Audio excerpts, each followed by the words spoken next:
Welcome to tonight's xMinds event. I'm Melanie Carlos, Executive Director of Partnership for Extraordinary Minds. Jen Dryer is a parent coach and educational consultant specializing in supporting families of neurodivergent children.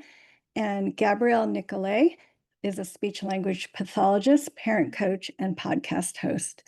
Together, they are founders of Raising Orchid Kids, which is dedicated to empowering parents to see their neurodivergent child as requiring a specialized type of care and support, similar to an orchid flower. Jen works to connect parents with their own internal values as they find creative ways to allow their orchid kid to feel loved and appreciated. And Gabriele translates information from children so that parents can understand why their child acts the way they do, and they can learn to respond to their child in a more productive way. We are delighted to have them with us tonight, and without further ado, Jen and Gabriele. Thank you, Melanie. We are delighted to be here, tech notwithstanding. And I know that anybody who has ever chaired a meeting is really with you right now, because that is tough.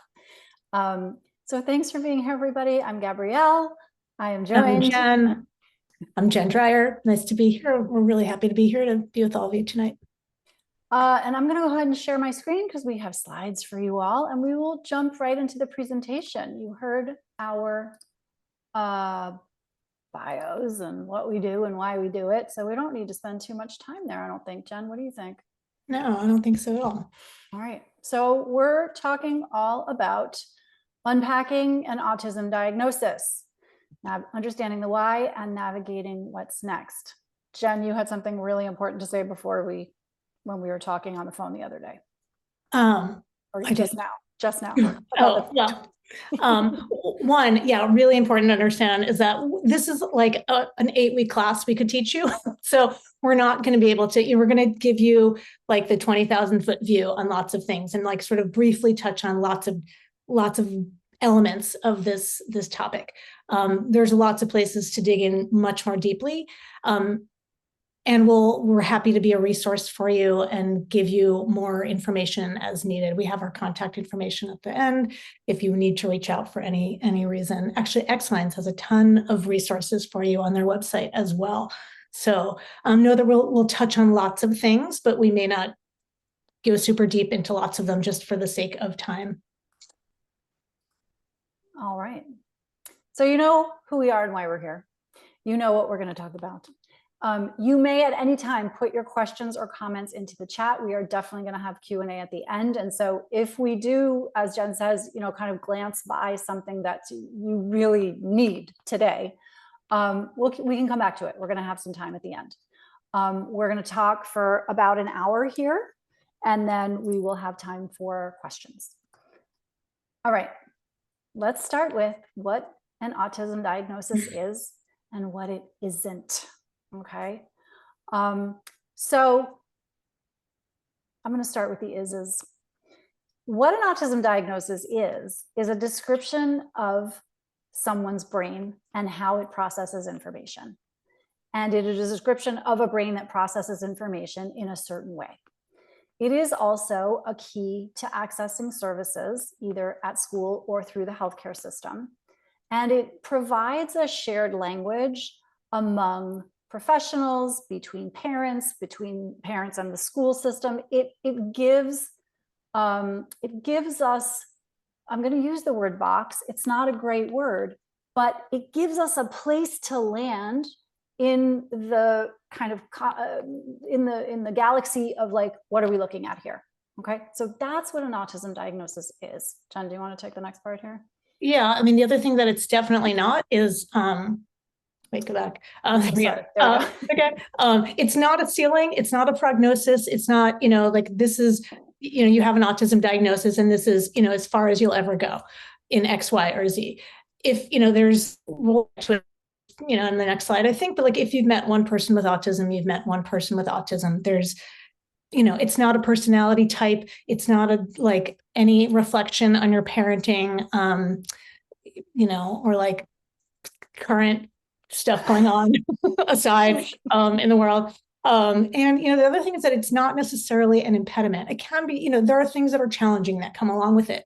But, given the right supports, it doesn't have to be an impediment for school and for success, right? It's information about the way your child's brain works and the way that your child likes to be and move through the world. All right. So autism is a spectrum, you may have heard. Here are some of the ways in which the autism spectrum shows up. And when you get the PDF, you'll be able to zoom in on all of those lovely words there. It is specific. So if you've met one person with autism, you've met one person with autism. Having said that, there are things that happen with autism that are common. Some of those are sleep issues, apraxia, meaning often I can't get my body or I can't get my mouth to do what I want it to do. Okay. Learning differences, anxiety, ADHD, difficulty with interoception. And Jen and I will come back to this over the course of the next hour because it is one of the most overlooked and probably most important aspects of how a person lives in a body. And so if you don't know what interoception is, you will know a lot more than you did by the end of the night, and you'll be able to find out a lot more as well. Jen, anything? And the other thing I want to just say about this is that, notice that this image of the autism spectrum is not a line. And I think that sometimes where we get a little caught up in things like, is it a mild autism? Is it a severe autism? And that's not the really right way to think about autism. And we think about it as, some skills are high, some skills need more developing. And so we might be in all different places and all different, these kind of like slices of the pie. And so we like to think of it as more like a color wheel, right? And that rather than kind of a linear representation of the spectrum. So Jen and I, at the beginnings of our classes, we always start with what we call wins. So we ask people to come with something that went well during the week. Can be anything, any silly little thing. You managed to get a cup of coffee that wasn't cold. That's a win. And the reason we do that is because we all have negativity bias and our brains are programmed to think that terrible things are terrible and only terrible, and we're always looking for terrible things. So we wanted to have this slide in here about why an autism diagnosis might actually be a really, really good thing for your child and for your family. And there are three really important aspects of this that we wanted to highlight here. Number one, with a diagnosis, with a code, right? And we know that insurance in this country and the healthcare system are all very broken, possibly never more than right now. Notwithstanding, if you don't have a code, you don't get services paid for. If you do have a code, you do get services paid for, and you can get them through the schools.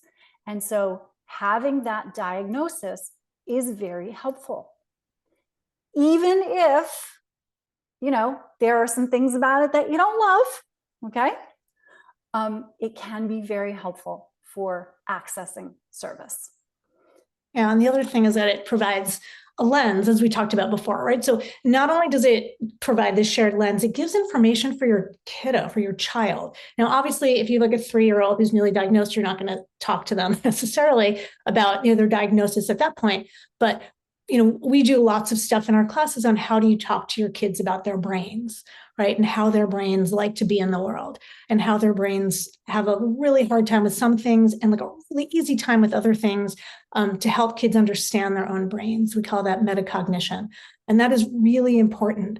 And, for people who get, there's lots of stuff out on people who've, come to their diagnosis sometimes after having a child diagnosed. And it is so comforting for many of them to know, oh, this is why this was so hard. This explains so much about the way I've been in the world and why, things have been such a struggle. So thinking about the diagnosis as something that just explains things to you as a parent, like why, getting them to put their shoes on, or like why this, like they freak out about getting the blue cup instead of the red cup all the time. What's going on? It gives you an understanding of the why. So, so one, it's good for you, also good for your child to understand their own brain that way as well. And for those later diagnosed kids, those children have always felt different. Part of the reason that they're even getting diagnosed at 13, 14, 15 is because all of that feeling different has built up, and it's overflowing now to the outside in a way that we can see. And so having a diagnosis, having a report with some scores, with some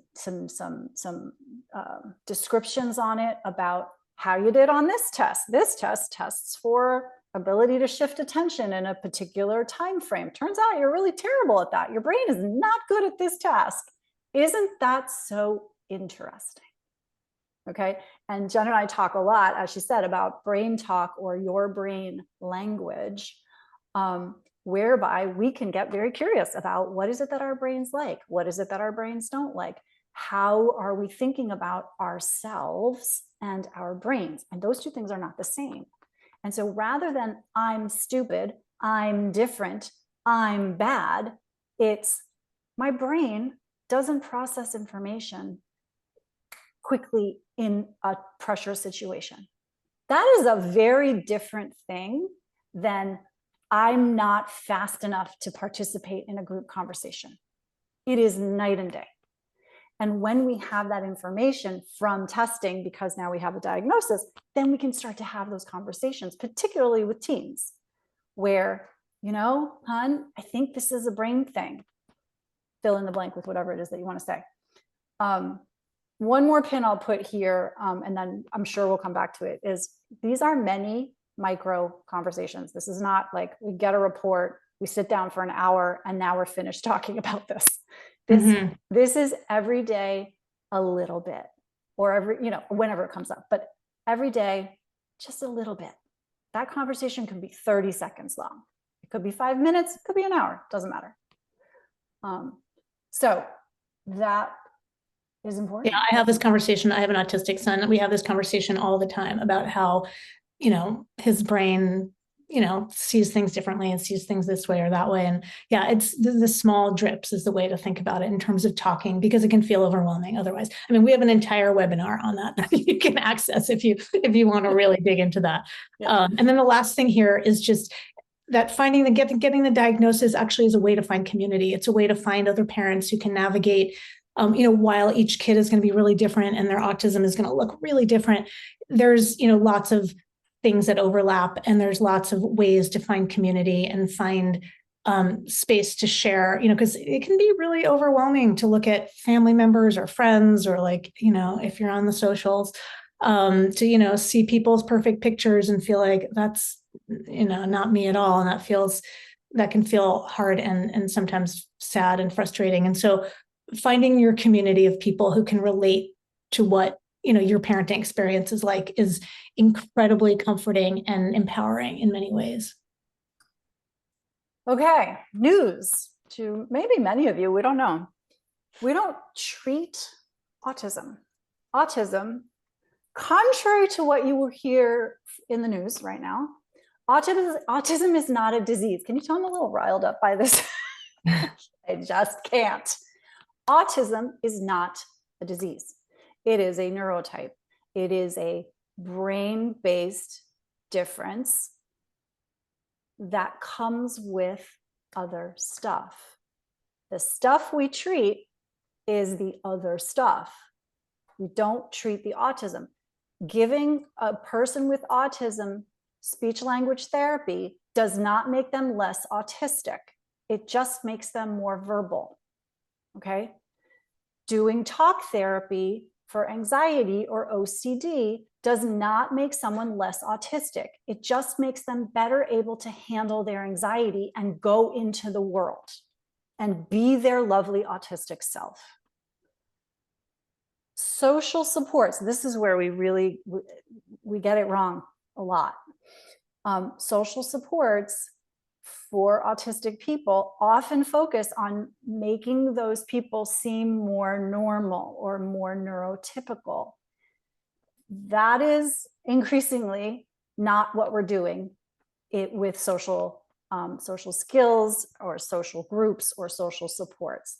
What we are doing is helping autistic folks engage in a way that feels authentic to them, where they can stay in the interaction, where they can have an exchange that's meaningful, and where they can gain friends and keep them if they want them. Yeah, and some of the reason why we're shifting away from that, like trying to make them seem, more neurotypical, is really because there's a cost. There's an emotional cost for those kids. And many autistic adults, if you listen to autistic voices who are, sort of age now, the adult voices share so much of the cost of masking, what's called masking, which is like hiding all your autistic traits to try to fit in. And it's hard. And often, however much you mask, you still can never quite do it. And so you feel this total sense of kind of failure and, questioning, why is this so hard for me? And so if we can let our kids be their authentic selves while also giving them some tools to understand how other people move through the world in different ways, and that, people may think this is different or, might even think it's odd. That's okay. That's okay. And giving them space to be their authentic selves is important, while also, teaching into some of those skills. So I think there's a movement that's happening and a shift kind of away from that, trying to pretend that the autism isn't there. And to that end, the movement is called neurodiversity.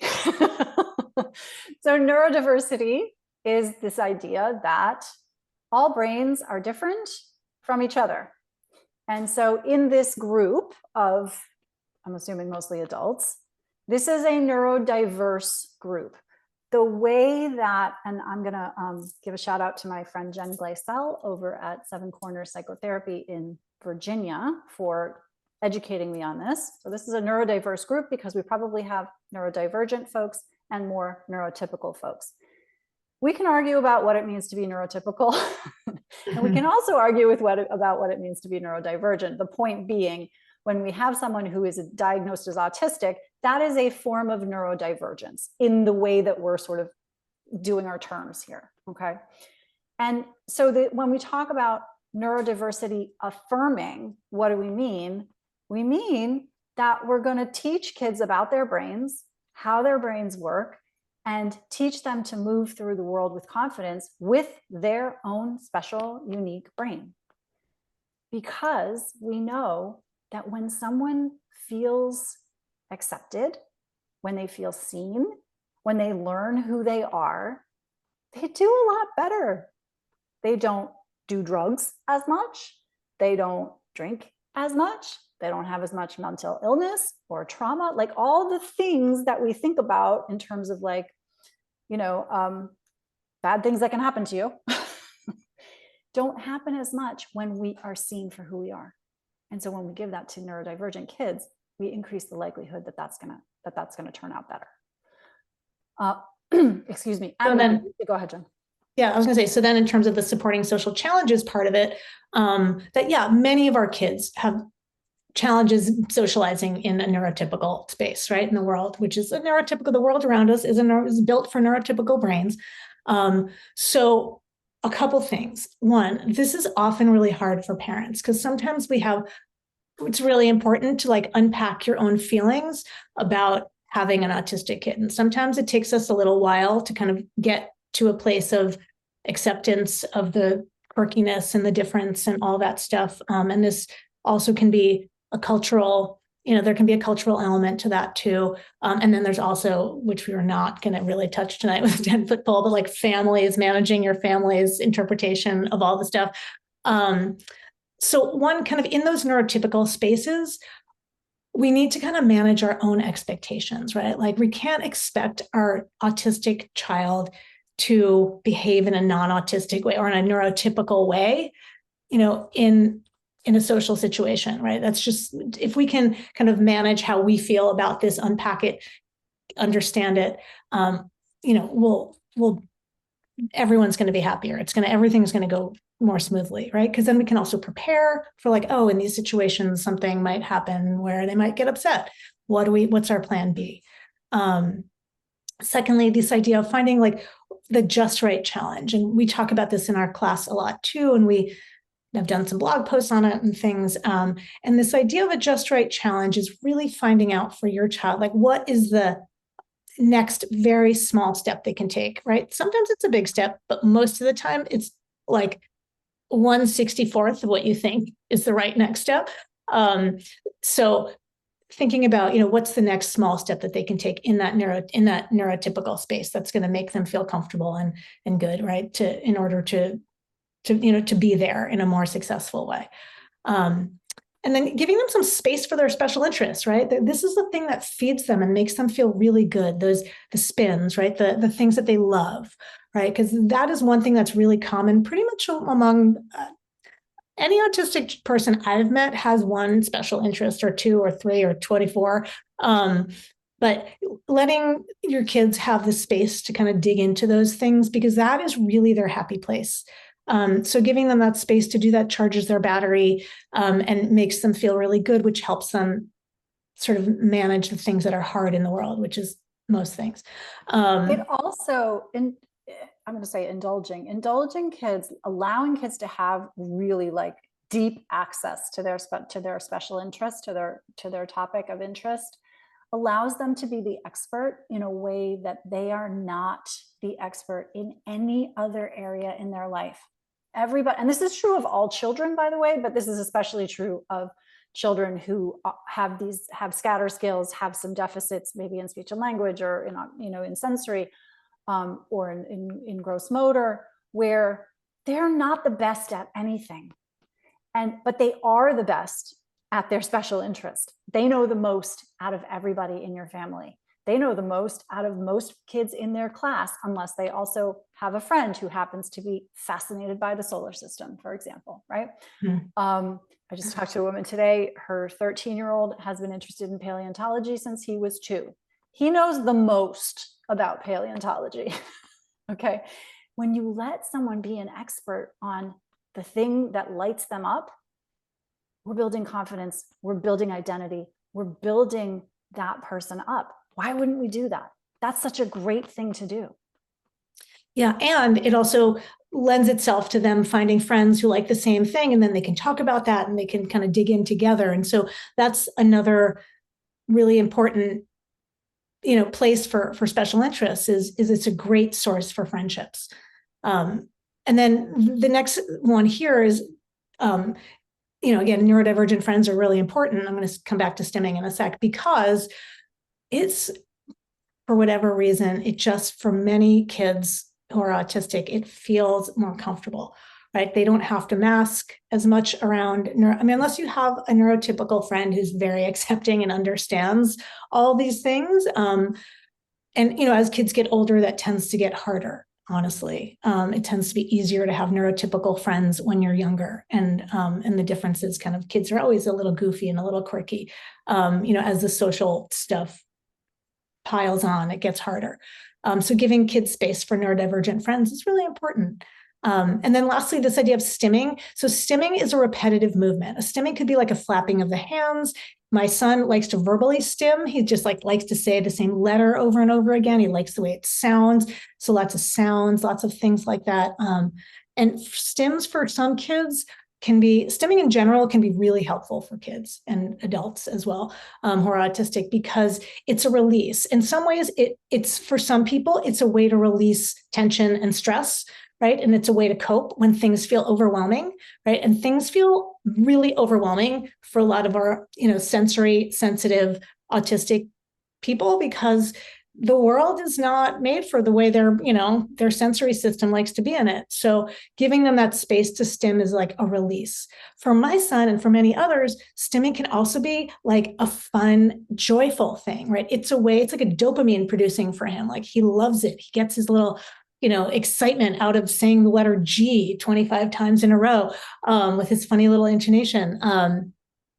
And, like giving him the space to do that. But then, sometimes when we're out, it's like, yeah, don't say that so loud, because, that might hurt other people's ears. We just have to know where's the right space. We want to keep everyone safe and just, pay attention a little bit to the people around us. So I want to come back to this neurodivergent friends, or why they're important, for just a sec, because there's some really good research on crossing neurotypes, communication that crosses neurotypes is cross-cultural communication.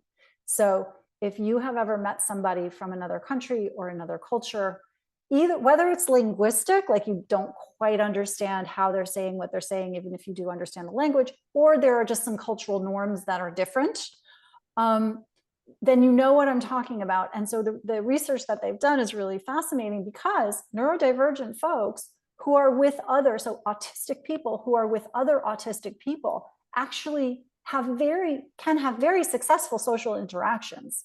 Whereas those same autistic people, when they're in interactions with neurotypical people, people who are not autistic, they seem to do very poorly. So this is not like a unidimensional sort of assessment of autistic people have no social skills. That is a lie that has been perpetrated for tens of years. It's not true. It's very different. The communication style is different. There is a cultural element to it. So we just have to know that. And then once we do, you're like, oh my gosh, that's so interesting. The question is always, can we get to curiosity? Can we get to, I wonder why that's happening.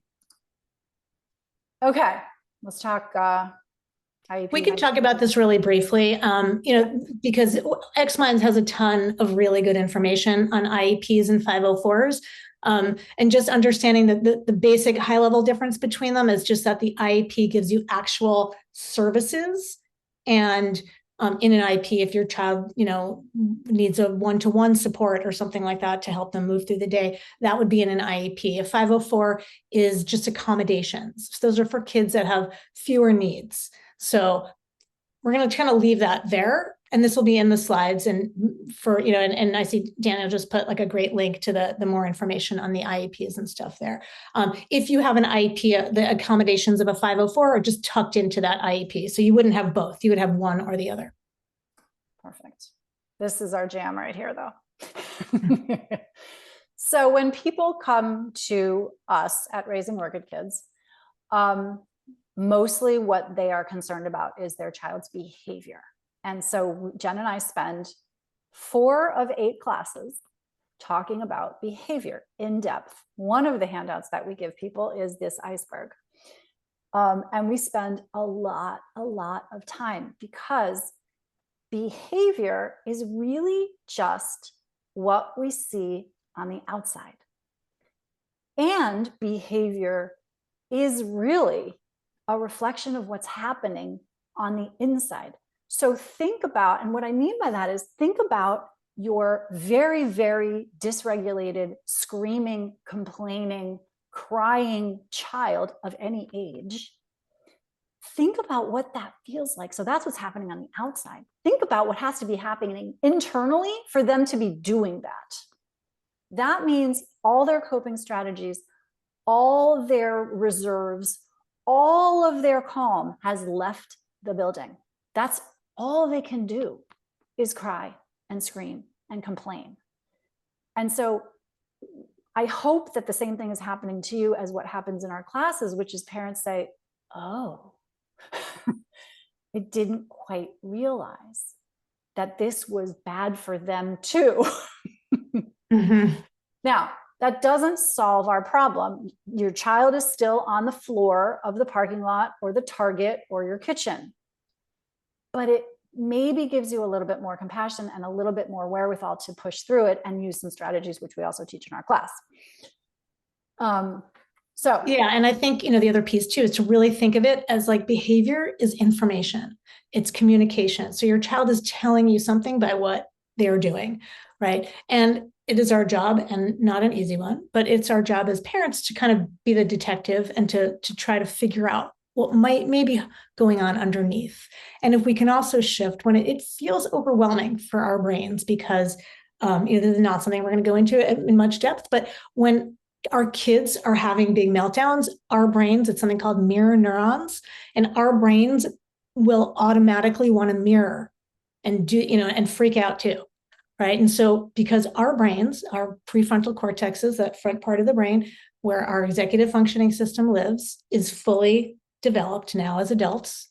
then we are the ones who are better able to bring ourselves back to a place of calm. And actually, the more we can bring ourselves back there, then, the more quickly our kids will. So the other piece to just kind of really pay attention to is, what we were talking a little bit before about this idea of interoception. Interoception is your ability to understand what's happening internally inside your body.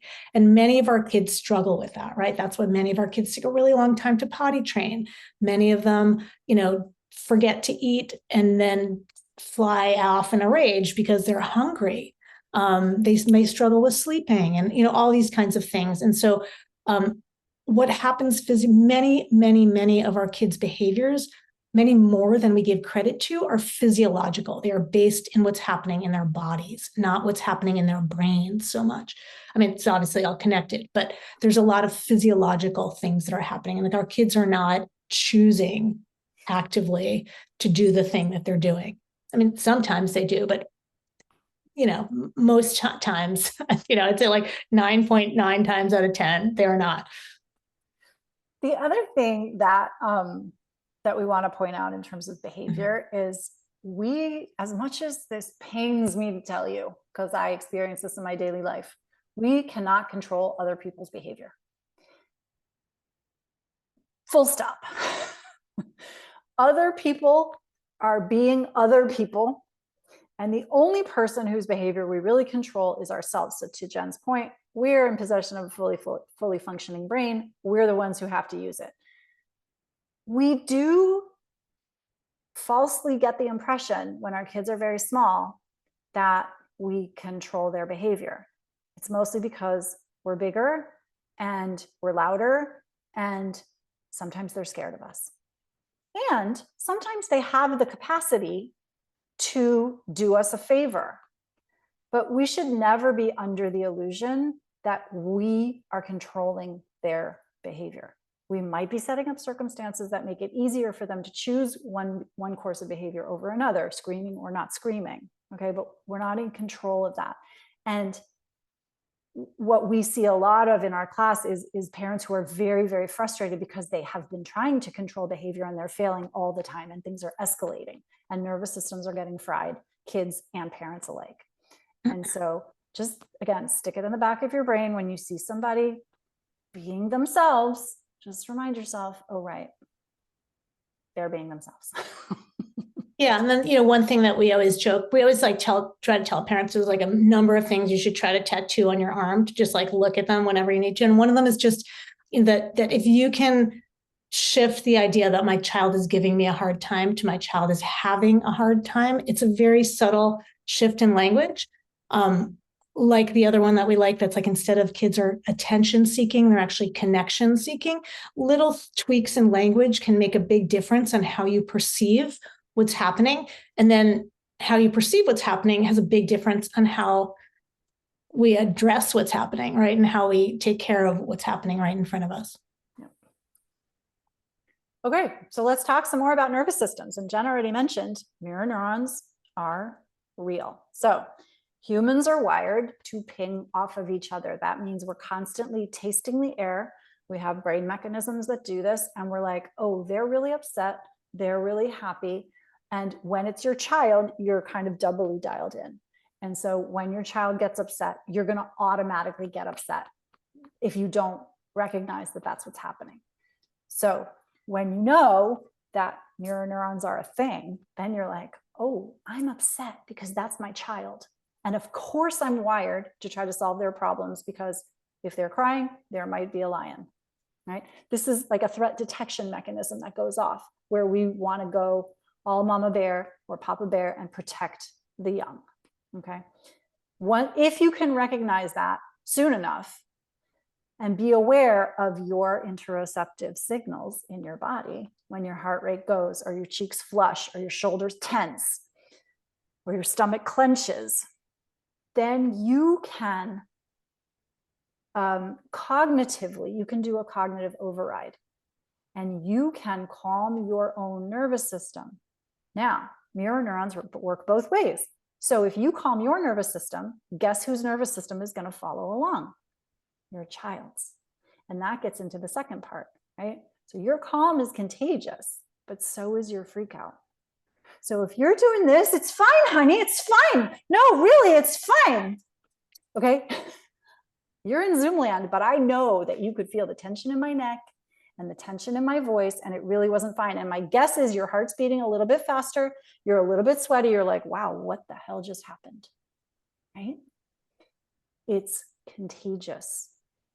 Our neurological states, our physiological states, our emotional states, those are all the same, are contagious. Use that information for good, for calm, for peace.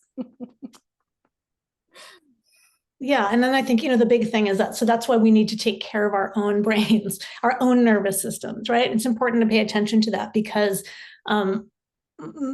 human behavior in general, whether it's ours, our kids, everyone else, our neighbors, whatever, is very largely driven by what's happening in the state of our nervous system, right? When we feel calm, we feel good and we can kind of be in the room and be happy and move through the world in a nice, pleasant way.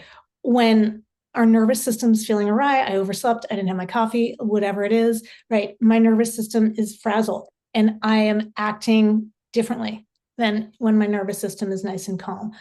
So in separate times and like times when you can't, do what you can do to kind of take care of your own nervous system, right? Because that idea that, we can't pour from an empty cup. When we are feeling totally frazzled, it is extra hard to take care of an autistic kiddo, right? Or a neurotypical kiddo for that matter. Like it doesn't really matter. It's just hard. And so that's why that, that metaphor of putting your own oxygen mask on first when you're in an airplane, that's having some trouble, is really important because we need to take care of ourselves. And that is really important just to notice, right? Be in that space to notice what's going on with ourselves. What do we need to do to kind of get into a nice steady state? And so, there's lots of things that you can do in the moment. Like we do these things at the beginning of our classes, like here's one, you just rub your hands back and forth. I know it kind of looks a little bit like mwahaha, but like it's, it's just, if you try it right now, we can't see you, so you can try it or not.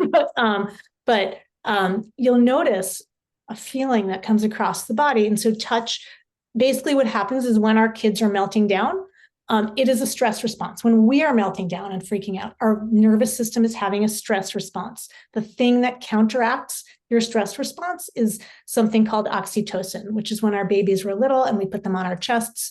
And that was that skin to skin stuff. So touch can be oxytocin producing, anything that feels soothing. Now, for kids who don't like touch, that is not going to be soothing. So some of our kids are sensory averse. They don't want you to touch them or hug them, right? So we have to kind of know who's in front of us. But what are some of the things that are going to be soothing for our kids? So anyway, that's the basic gist of nervous systems. Again, we could do an 8-week class on just nervous systems. So we're just touching on it all. Yeah. Briefly. Okay. We're going to talk about caring for the caregivers, and then we're going to go into some like tactical types of things really briefly, and then we're going to wrap it up for questions. When I read the words on this slide, it seems trite. There is nothing more important than feeling your actual feelings, whatever they may be. If you are feeling grief because you are grieving the loss of the life you thought your child was going to have, that's legit. That is normal. That is okay. That is allowed. If you're angry because your child has a neurodivergence that you didn't plan on having to deal with, that is normal. Feel the anger. The thing that scares us most about negative emotions is that we feel like we're going to disappear into the black hole and never come out. And as somebody who has done this kind of feeling work in coach training, I do it with other people a lot. Jen and I do some of it in our groups. I can assure you, as somebody who thought they were going to die when they felt a bad feeling, you won't. I haven't yet. And I've gotten very good at this. Feel your feelings. There is no more important work. The other piece of this is not only is this good for you, it's good for your child, because your child is going to have a lot of emotions. Children have lots of emotions that they do not understand. And if they are not allowed to have those emotions, they really can't understand them. And that's where shame comes from. And that's like a whole other lecture. Feel your feelings. It is not trite. It is very, very important. Yeah. And then, if you have a parenting partner, this can be really hard for many of us, but whatever you can, work on getting on the same page, especially around, the rate of divorce is much higher among parents of neurodivergent kids. It is, adds a lot of extra stress, especially when we're working against, who's in front of us, right? So sometimes for some parents, sometimes this falls along gender lines, sometimes it does not, that it can be harder to accept, right? And harder to, not have the image that you're imagining, right? Because sometimes we feel like our kids are like extensions of ourselves. And sort of yes, sort of no, right? Like, I mean, really, our kids are, once we birth them, like, they're their own thing. We take care of them and we can guide them and we can influence them, but we can't make them into something that they're not. And so really important to get to the place together where you can really take care of and see, and like see, when I say see, I mean like really see the child who's in front of you, right? Not the one you thought you'd have, not the one you're maybe hoping will show up tomorrow. Like, no, the one who's there, right? And the one who's there needs you. And so that's really important, to get on the same page together as much as possible. If you have, a parent helping you, like same thing, whoever is like in caregiver mode, right? If you have nannies or others kind of support, also having them understand the same thing, right? So getting on the same page is really important. Massages are great. Candles are lovely. A good book. What we really recommend, and can be done in 3 minutes or less, is a theme song. Get yourself a theme song, play it loudly in your shower, in your car, sing like nobody can hear you, because they can't. Music alters our state.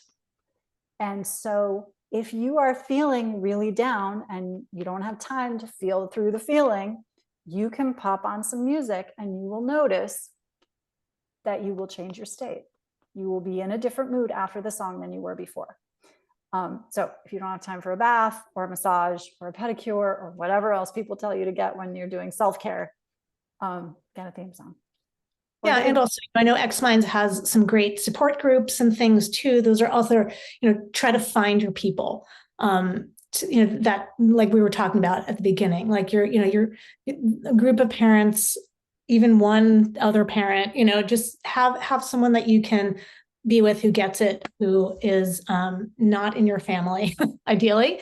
I mean, you can also have someone in your family, of course, but also having external people to help you connect and just feel connected to others who can relate is really not only just so comforting, but actually feels empowering and feels like it changes a lot of our own nervous systems. It's a way to keep our nervous systems in a good place. Okay, so let's talk briefly about kind of tactics and decision-making stuff. Because you're going to get a report, if you haven't gotten one already, with a diagnosis. The diagnosis is going to have lots of descriptions about areas of strength and areas of need. And we want to absolutely take note of the areas of strength. We want to absolutely know what kids' special interests are. We want to build them up in those capacities. And there are going to be things that are barriers or problems. Okay. And the first thing you can do is ask the person who's giving you the evaluation when you're in your conference, like, what are 1 or 2 things that I should do first? Because you're going to get a report with like 17 recommendations on it. And sometimes that feels really overwhelming. And sometimes the clinician doesn't always say, do this first. Once you've started that, do this next. And here's some optimal things, but these are not as important right now. So we want to identify like what's the primary issue and what are like one or two things that might begin to help. Okay. I have said to many, many people who came into the speech therapy practice that I used to run, you know what? Your kid's going to come back to speech. But right now, what they really need is to go see this other professional, because that need is now, right? Their speech and language needs have been addressed to a point of success for now. And now we want to work on this other thing. So go away, come back in a year or a year and a half or whatever. And that's fine. It is okay. Your child does not have to be in 100 therapies all the time for the next 20 years. That's not how it works. Okay. Yeah. And to that point, when my autistic son, when he was 2, he was in speech therapy because his speech was quite behind. And the speech therapist said, you know, he's got a lot of sensory needs. Like you should really, I would highly recommend getting OT, occupational therapy. And so we added in occupational therapy to help meet his sensory needs. And what was the most fascinating thing ever was that OT was what helped his speech take off, because his physical needs were not being met. His body felt so buzzy and like uncomfortable all the time that, you know, once they gave us some I guess what they call the sensory diet, and things of, you know, ways to give him some input, his body was able to calm down and his brain was actually more able to receive and produce language. It was incredible. He went in 1 year from 50% behind in speech at 1.5 to at 2.5, 10% behind in speech. And that is, I think, largely OT. I mean, we kept speech at the same time, but it was amazing the difference OT made. So you never know. And so we're going to talk about this in the next slide, or the next coming after that, but we're going to check the fit. Okay. How did your child respond? Does your kid like to go to therapy? We really want them, particularly when they're young, we really want them to love going to therapy. They should think it's super fun to go to the OT gym. If they don't like it, that's an indication. If they don't like it over time, 6 to 12 weeks, that's an indication that we might want to make some changes. And we're going to talk about that in a sec. This is a non-exhaustive list of therapies that are available when people are autistic. And I think what I want to call your attention to, because many of these are known and we can talk about them if you have questions, there are physiological therapies that are not exercise-based or particularly like sensory-based per se. They are supportive modalities that help calm, align, if that's a word you want to use, support nervous systems, brains, spinal columns, and bodies. And so another one that's on here is, for example, some forms of chiropractic. I am not like a crack your back kind of chiropractor person, but there are some chiropractors who are very skilled at treating the kinds of things that happen with autism. Craniosacral therapy, MNRI, these are all kind of body work modalities. And the more we learn about kind of how the body and the brain work together, Jen and I are starting to kind of recommend these as well as the sort of the canon of therapies that are available. Yeah, and the other piece too, just to add on to that, is that sometimes pay attention to other things too, like diet. That makes a really big difference for lots of our kids. So some of them there's a very high percentage, I think it's 75% of autistic kids have gut issues, have digestive challenges. And so that is really an important thing to pay attention to. So like we figured out with my son, I mean, it was weird. It developed very late. He was 11. And all of a sudden he had this like weird vomiting spate. And we figured out that he actually developed and grown over the years this kind of mild allergy to dairy. And we took dairy out of his diet and we put it back in, but just like much kind of dripped it in, and he now takes a lactate pill. So we figured out that he's lactose intolerant because now he can tolerate it, but it shifted a lot, of what was going on, a lot of his behaviors, a lot of his physiology. Like he was passing a lot of gas, there was like some stuff that was happening that was like really unpleasant to be around, and that stuff, it was amazing. It stopped quite a bit. And so there's a really important link between the gut and the brain. Something like 90% of the serotonin, which is that's like your happy brain hormone, neurohormone, that is made in your gut. And so also dopamine is made in the gut. There's a lot of parts of our brain hormone, or, neurological hormones that help keep our brain feeling stable and in control, that are made in our gut. So pay attention to the gut issues. So, a dietitian or nutritionist, if needed, or something like that, might be a path to go down. Not to overwhelm you all with more things, but just some stuff to pay attention to that can sometimes shift how your kiddo feels. Yeah. Okay. When to continue and when to stop. These are green, yellow, and red. You can read them. Basically, if it looks like kiddo's doing better, we keep doing things. If there is this idea that sometimes better, mostly just with the therapist, we don't really see carryover, then we want to zhuzh. Okay, zhuzh is really hard to spell. I really want to put it on slides, but it's too hard to spell. If the child is having more meltdowns and shutdowns, if school refusal is mounting, if things are getting worse, we need to reassess. Okay, we don't keep sending a child of any age into a stressful environment that's too stressful. Therapy should be challenging, but at that just right challenge, right? Mm-hmm. Therapy needs to stay in the zone of motivation, not overwhelm. And when you see school refusal, more meltdowns, more shutdowns, it's a sign that something is going on. It could be that your child is sick, okay? And that's a one-off. And then the next week they're back to their normal happy selves, fine. But if this is happening week over week, we reassess. Even if a very well-educated provider who might be a doctor is saying to you that this is what needs to happen. You know your child and you know what you think about what's good for them. Do not let any professional, medical or otherwise, override that. Seek more information, yes. Question your choices, yes. But don't let people steamroll you into a treatment that is not the right one for your child. Is there anything else you want to say about that, Jen? I think the other. Oops. Jen's internet just blinked. What's that? No, your internet just blinked out. Go ahead. Oh, sorry. Okay. One thing, I just pay attention to therapies that sometimes try to make a child more normal looking, more neurotypical, right?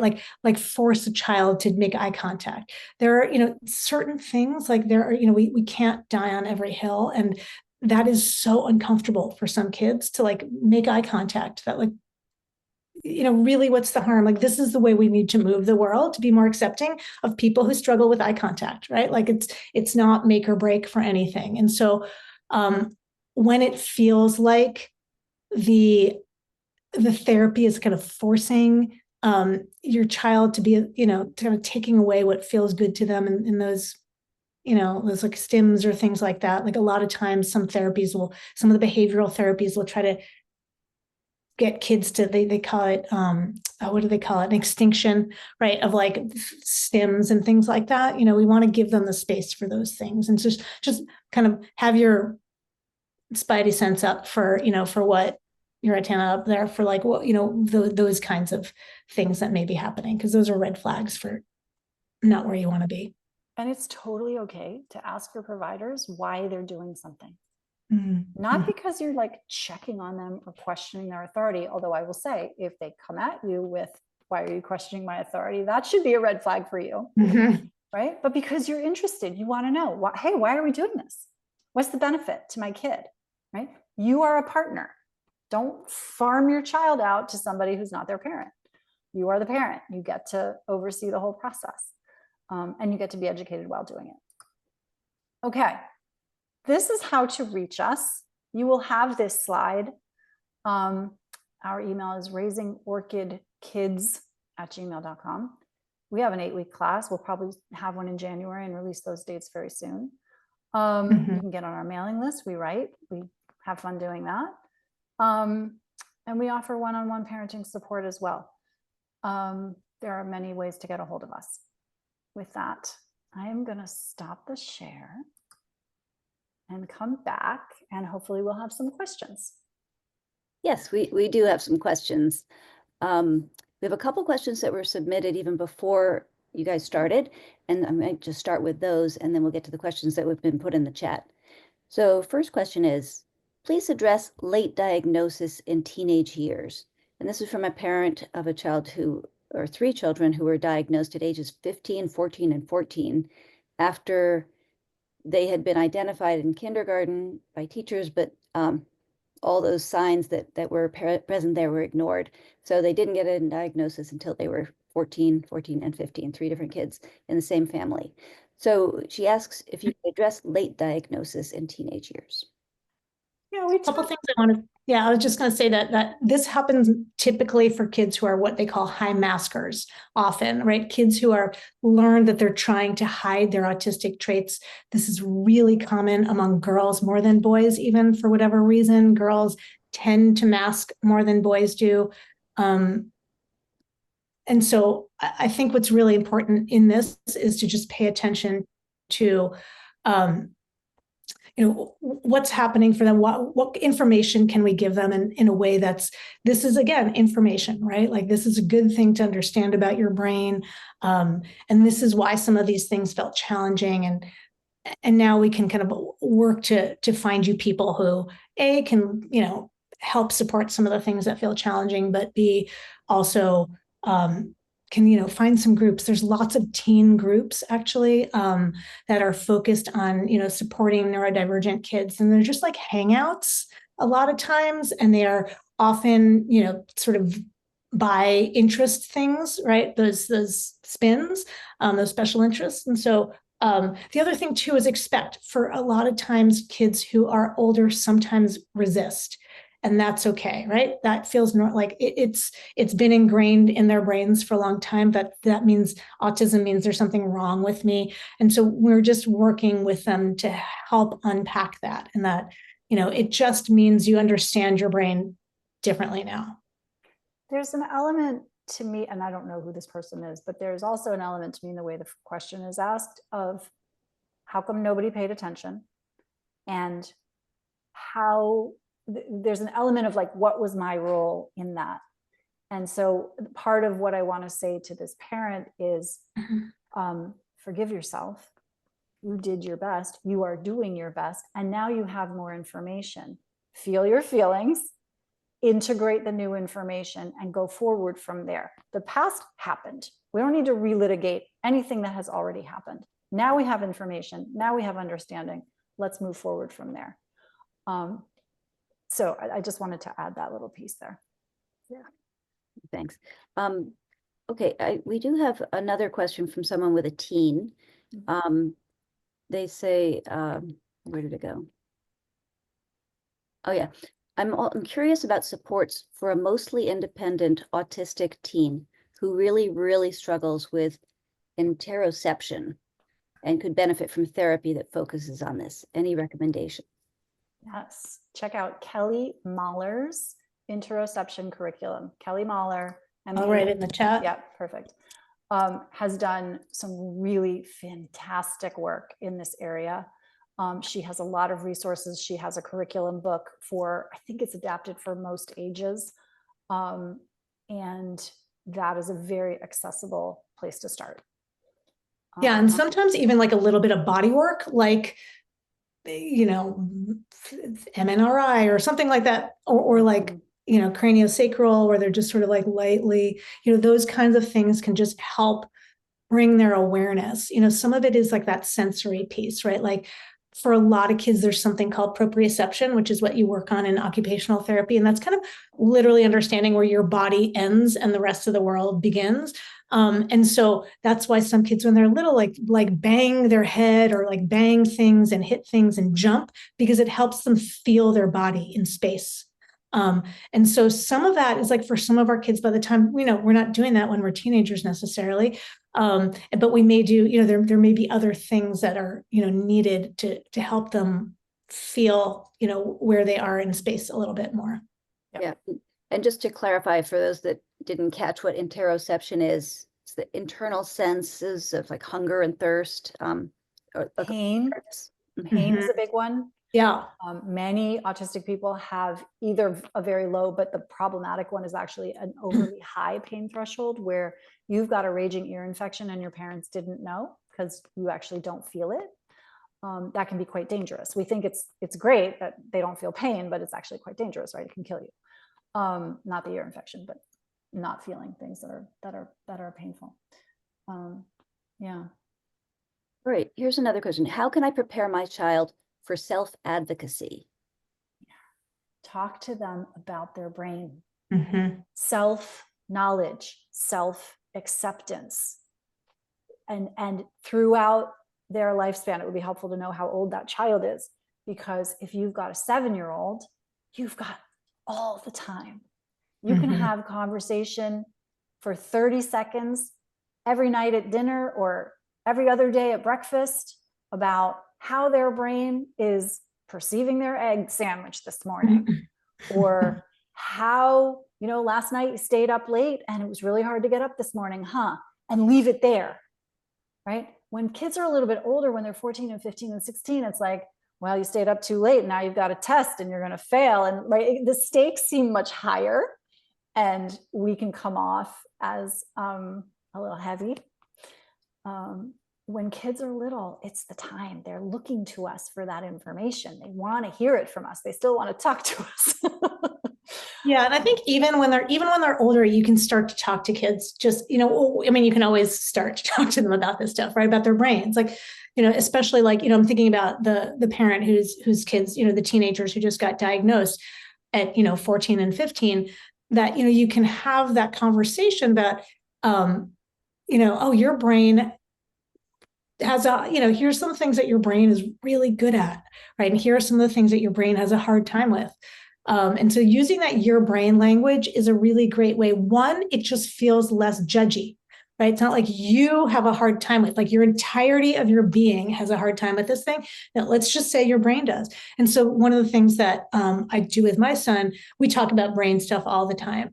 Like sometimes we talk about when he has these big reactions to, little things, whatever we're talking about, to like, how big is this problem? All these things that sometimes he calls it his tricky brain. Sometimes he has a tricky brain, like my brain was tricky today. And, I also talked to him about his body. When I see that he's really wiggly, I'll say to him, what does it feel like your body needs right now? What does your body need? Does it need to jump? Does it need to go outside? Do you need to run around the house 3 times? Like, what do you think your body needs? Or does your body need a hug right now? Is that what your body needs? And so getting them to sort of talk about their brains and their bodies is a really great way to build that, what we call metacognition, right? That understanding of your own brain. And then the other piece too is to then get them to start to notice, okay, this is the thing that is hard for me, my brain. And then here are some of the things that help me when I'm feeling a little bit dysregulated, when my brain feels a little wonky, right?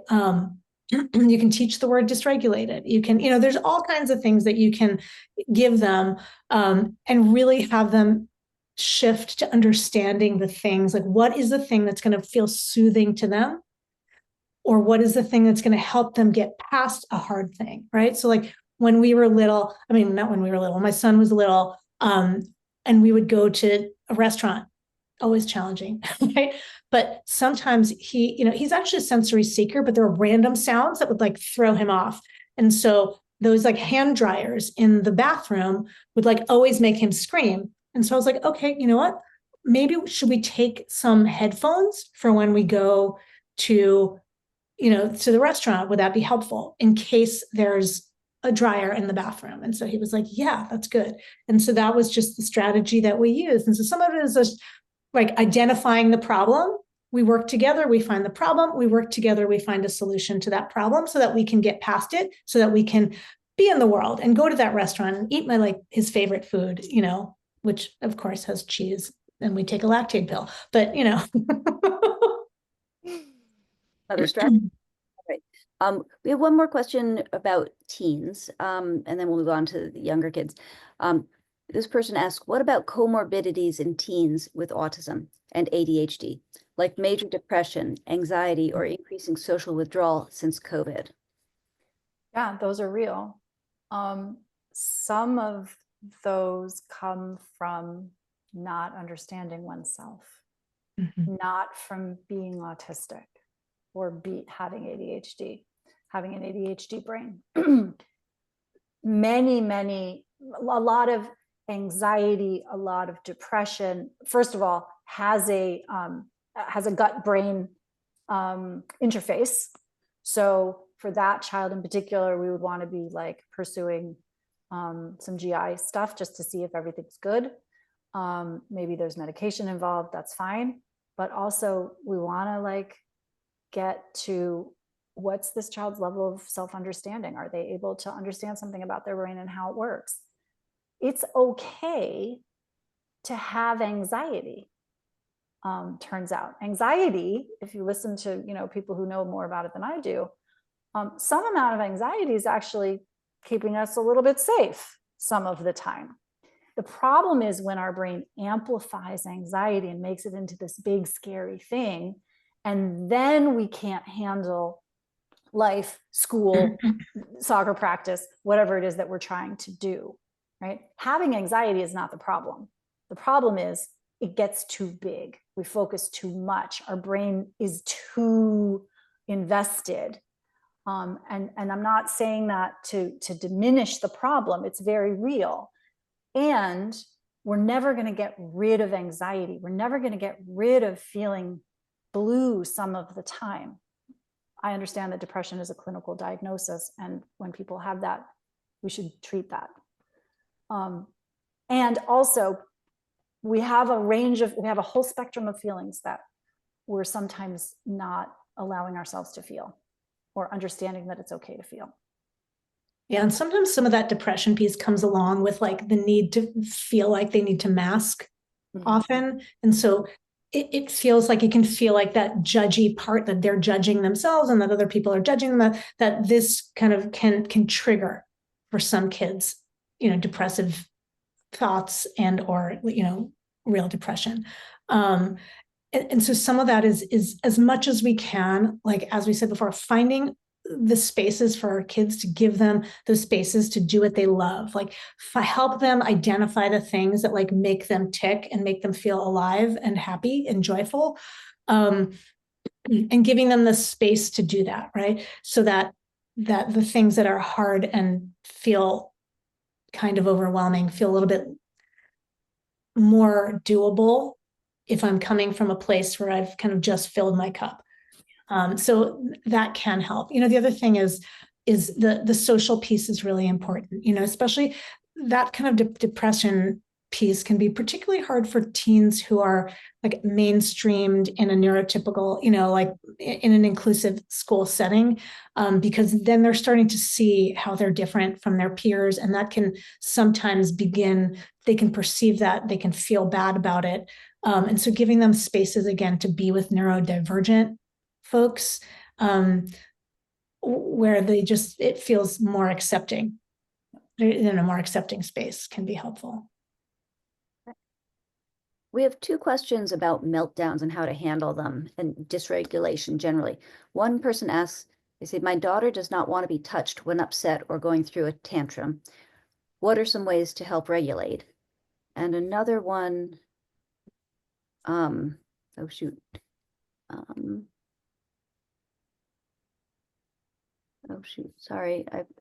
person asked, how do you handle dysregulation when their child is dysregulated? What are some strategies? Okay, your best by far, like by a mile, your best strategy is to remain calm yourself. Remember, mirror neurons. That strategy works if you can stay calm. That strategy has nothing to do with the other person getting calm sooner. Okay, so people come back to class sometimes and they say, well, I stayed calm, but it didn't work. It did. It worked because you kept yourself calm. What eventually happens, now keep in mind, right? Meltdowns And we call them meltdowns, not tantrums, because tantrums implies that there's like on purpose happening. This is not on purpose. This is a brain storm. Meltdowns have been building over time. This is not the first meltdown. And so anything that's happened more than once has a chemical signature that's with it. And so it has an automatic process, and it's happened over time. And so we're not going to unwind it after 10 minutes of breathing slowly and keeping ourselves calm. We might unwind it after 10 days, 10 weeks of that. Okay. Your best strategy is to stay calm. Another thing that goes with that, and I'm going to let Jen add because I know she's got some additions here, is to release expectation that it's going to take less time than it will. Just release your timeline completely and be like, right now, I am staying calm because my child is in meltdown and there's nothing else to do. I got nothing else to do besides stay right here and be calm and keep my child safe. So we'll get to that.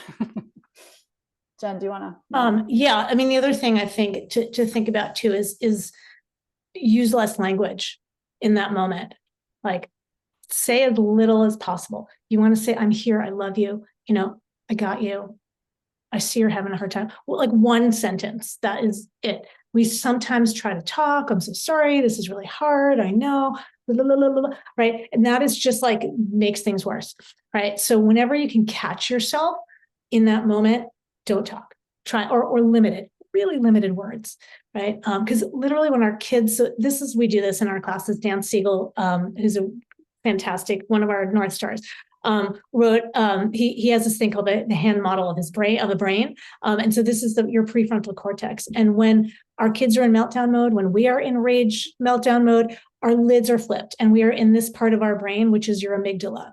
And this is your reptilian brain. Like this is your fight, flight, freeze. There's a lot of F's that go in there that I'm not even going to, but like there, that is where we live when that happens, when we are in that mode, right? We're in a state of rage.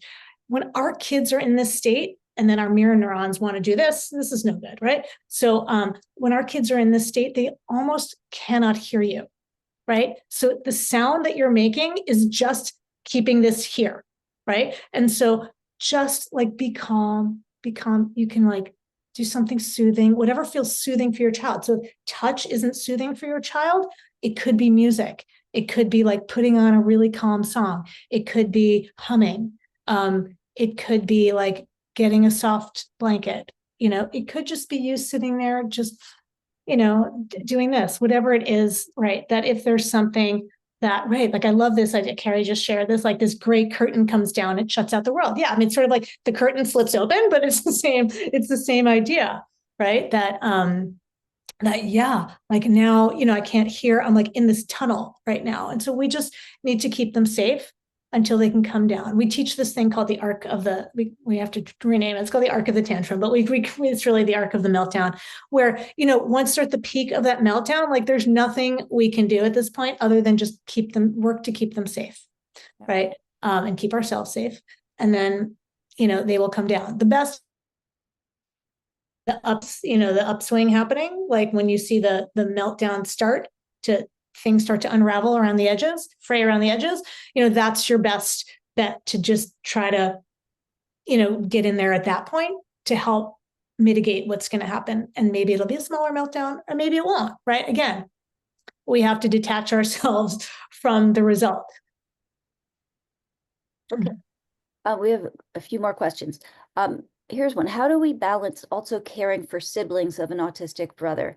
I feel like I spend so much time and effort focusing on my neurodivergent child. This is Yes. workshop worthy question. So it's we have a two-part workshop actually on our website on this very topic. Yeah, I mean, we had to do 2 classes on it because there was so much to unpack. The short answer is spend non-contingent, meaning it's in the schedule, alone time with your other children when you possibly, as often as you can. It can be 10 minutes, can be 30 minutes, doesn't matter. It doesn't have to be special. It'll be special because it's just the 2 of you. And There's another thing that I often say to parents of where there's a neurodivergent child and siblings, which is your non-neurodivergent child is not having they're not having the wrong experience. They're having the experience that they're having. And we don't have to go all the way to they're having the experience they were meant to have. But the fact of the matter is they're here, they're in the role of sibling of neurodivergent sibling, brother or sister. And so we can speak to that. And actually, Jen, I'm going to defer to you because you do this all the time. Yeah, I do this all the time. So I have my older son is more or less neurotypical. He actually had an ADHD diagnosis at some point, and then he actually lost it, which is amazing, as he was reassessed. So my older son, yeah, I have conversations with him all the time about, and one of the things that is really important for the neurotypical or non-neurodivergent kiddos is to validate that, yeah, if they're upset about having a sibling who screams in public or who has a tantrum or who, doesn't do what they want them to do, like just you validate, and you say like, I have this conversation with my 16, he's now 16-year-old. I've had it, many, many times over the years. And again, this is like you come back to it all the time, right? He gets upset about something with his brother and like has really big feelings about it. And so we go into a separate space, right? If you have the luxury of a parenting partner, like they can take the other child or, and give you some space to connect. And I, validate for him, like, it is hard, I'm sorry that this feels bad. And it's okay to feel upset about it. And, and this is, and we just talk about it. Right. And I was like, I notice if he's if he's taking something personally, I'm like, this is just the way his brain works. Right. And your brain is having a hard time with the way his brain is, showing up right now. And, so that validation goes a really long way. So it's kind of starting from that place of validation. And then, we actually create some real systems like, okay, it really bothers you when, so my elder son is Zach, my younger son's Max, like it really bothers you when Max asks you the same question over and over again. Now, this is Max's communication style. Getting back to what Gabrielle was saying about like how there's a real conversation style, like there's a real neuro-autistic kind of language pattern. He loves to ask the same question over and over. That feels fun to him. It feels like good in his, he knows what to expect. He thinks it's kind of interesting to hear it again. My older son thinks it's like the worst. And so, I was like, okay, so when that happens, let's give you so we do code words. We can do all kinds of things. Like you can say to him, like, we decided avocado is what he's going to say when Max asked him the same question again. And Max is like, oh, okay. And then we made a plan that like, you can ask mom, you can ask me, come find me. And then we can talk about that a few times. Like giving him a space to do that is fine. But that, he needs to start to learn about, that's not something that makes Zach feel not good. So, he's not the one you're going to talk to about that. There's always a third or fourth or fifth or sixth or 100th way. Anytime, and this happens a lot in our classes, parents come in and they say, well, I either have to pay attention to one or I have to pay attention to the other. If your brain is telling you that, then you're in black and white thinking and your brain is lying to you. So that's a stress response. That's a stress answer. You do not have access to creativity or problem solving in that mode, and that's fine. Go take a run, go listen to your theme song, go do something else, come back to it. You will see many, many avenues forward. And if you can't, come find somebody who can help you with that, because we could set you up with a code word like avocado. Who doesn't want that? Okay, I think we have time for just one more question. Okay. And there are other questions, and maybe, I don't know if those people could email you their questions after. Yeah, please All right. do. Great. So here's our last question. What if you're given a laundry list of 8 follow-ups and types of therapy from someone like a developmental pediatrician, and it becomes hard to prioritize based on what's possible to execute in reality? Mm-hmm. Yeah. I would ask them first, And then I would ask, like, if they give you do this and this, do the first three. And then I would get specific and say, okay, which one should I call first? And then you ask that person once they've known your kid for a minute. So start with one therapy, one extra appointment a week. Okay. And then ask that person, okay, I feel like I might be ready to add something. What should I add?